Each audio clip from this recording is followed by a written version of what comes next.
Hey, what's up, everybody? Video 44 coming at you another video. All right, so it's 55-54 at the half. The Lakers are up by one against the Golden State Warriors at home. We were up by as much as, 12 or 13 at the end of the first quarter. We had gotten off to a really hot start. AD was hitting every shot it seemed. Troy Brown's three-point shot is falling. Uh, Mo Bamba unfortunately rolled an ankle, so we got more injuries to consider. Uh, yeah, he rolled. Somebody fell on his ankle. Just a freak accident, but he tried to play through it. Didn't look good. So we kind of got the pass.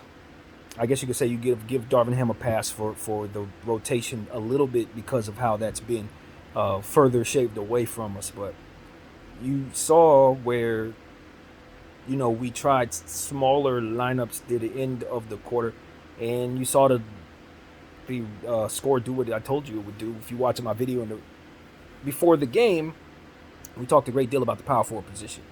There was a split second, maybe one play, where we saw Vanderbilt, AD, and Rui Hachimura on the floor at the same time. It was a good split second. Coach immediately got out of that. Hell no.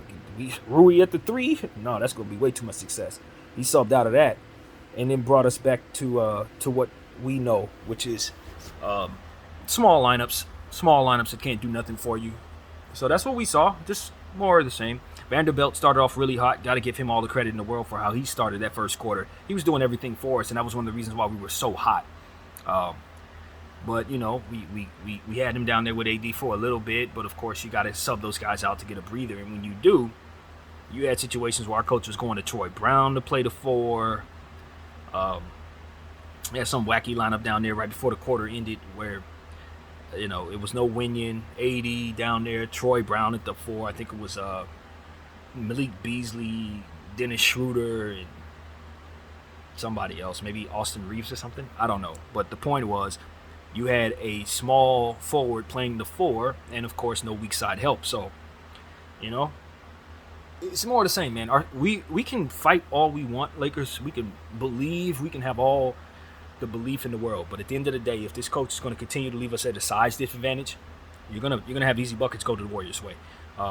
Early on, you saw situations where Dennis Schroeder had been sealed off on Klay Thompson, shooting over Klay Thompson. Like, why in the hell is he even on the floor trying to guard Klay Thompson at any given moment when we have these circumstances? You know what I mean? We have to win. When you have to win, I'm just like, if we don't make the playoffs, I don't want to see Darvin here next year, y'all. I'm just going to be honest with you. We can go ahead and move on from him if we don't make the playoffs. That's how I feel, man. That's exactly how I feel. This has been one of the most disappointing seasons in Laker history, in my opinion. Not necessarily because of anything else than the compiled seasons of disappointment. It's like this is year 3 of another disappointing season that's been revamped for the third time. No carryover from the previous season, but just as disappointing for whatever reason. But at least we see some hope with the young players that we have this year, likely to hold over, which we want. We definitely want that. But this is a game where we're up by 1. We should be up by 20 because Golden State ain't really shooting like that. Well, they are now. Let me preface that by saying we stopped shooting well and they started shooting well. Let's get that right. They started hitting threes like crazy, but they got the talent to do that. Clay's hit a bunch of threes. Steph, I think, has hit 2 after missing a few. And Poole has hit 3. And so, you got to deal with them. Got away with Kevon Looney getting in a little foul trouble. Draymond Green has a hand injury that he's playing through. That happened in the first quarter. So it's just a lot of people banged up. The Golden State Warriors on a 5-game winning streak. They don't want to go down by 6. They don't want to go down. They want to continue that winning streak and make it 6. So we got to beat them. Nevertheless, we have what it takes. We see how the ebbs and flows of this game is going.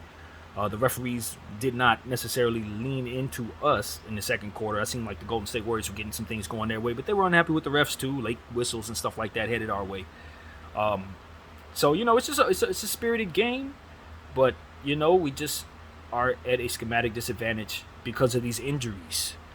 More so than Darvin Ham just choosing against those things today. Because when Bamba goes down, it leaves you to a little bit of small ball possibilities in regards to your rotation. Now you can get away with that, but you just gotta respect the fact that Bamba's not going to be a part of it. So we'll see what we can do in the second half, man. if Troy Brown can continue shooting the three the way that he is, we're definitely going to be in a good position because he's just stroking it tonight. We got good Troy Brown down there tonight. The turnovers, we only have 5 turnovers, so we're pleased with that. But ultimately, we just need to shoot better from behind the arc and guard the perimeter better, just like we've been saying. Our perimeter defense is garbage. I don't care what nobody tells me. That perimeter defense is trash, and we need to revamp it entirely. They're shooting 46% from behind the arc. I think they hit 12 threes already in the first half, like that type of stuff. And we're 4 for 16 from behind the arc. So, he's leaning on Malik Beasley and ain't falling.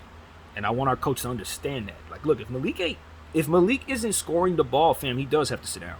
He does nice intangible things that I point out that I'm very happy with him intangibly. But he's going to overshoot.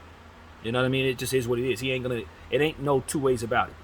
If he gets it, chances are it's going up, and his shot is falling short. So, given that it's short tonight, he don't have his legs under him, we got to move on from the shooter, man. You got too many shooting guards on this team that really can go. There's no reason for us to be leaning on cold hands. Play Austin Reeves, play Lonnie Walker, give Max Christie a chance.